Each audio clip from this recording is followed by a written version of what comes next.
Jared, thank you very much. Now it's time for a little bit more weather. Of course, we can't get enough, right? We're going to go back to Jared for this week's Storm Team Student of the Week.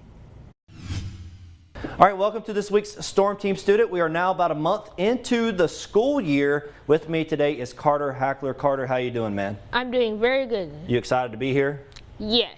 Now, Carter, first and foremost, one of the main questions is we asked during Storm Team Student is where do you go to school? Where do you go to school at, Carter? I go to school in this area right here. And what's the name of your school? Hal Hennard Elementary School. That is correct. And would you like to give any shout outs? I would like to give a shout out to my little cousin, Aaliyah Hall, because it is her 7th birthday. Okay.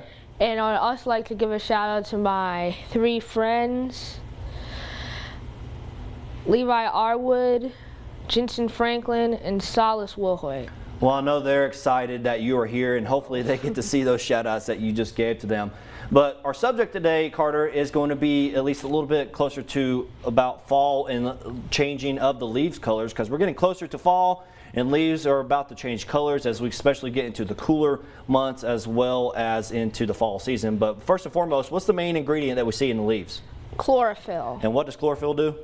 Chlorophyll is the green pigment in leaves that traps the sunlight, creating food for the plants, aka the tree, during the growing season. That is correct. So when we are in the spring season as well as into the summer season, chlorophyll is that predominant pigment that we see on the leaves. That's why leaves during that season are green.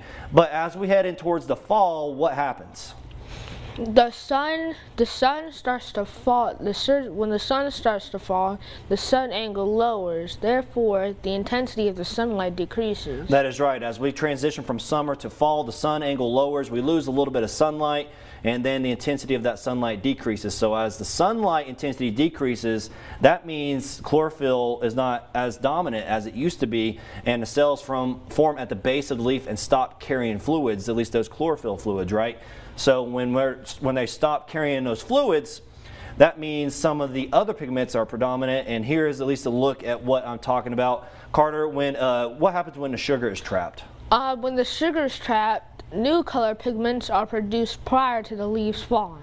That is correct. So already some of the pigments are in the leaves that cause orange as well as red and other colors like that, but chlorophyll is usually the more predominant pigment that is at least in the leaf during the spring season. But once that fluid is trapped and has nowhere to go, then all the other pigments come out. That is why we see the leaves change at least during the fall season. But once again, that's our Storm Team Student of the Week. Carter, give me a fist bump. Do you have any questions for me? No, sir. No, sir? Okay. Well, one and foremost, one thing we like to do is say back to you. So 1, 2, 3. Back to you. Great job. If you have a child who would like to be our Storm Team Student of the Week, log on to WJHL.com to fill out an entry form. Storm Team Students of the Week must be in grades kindergarten through 5th grade and attend a school within the Tri-Cities viewing area.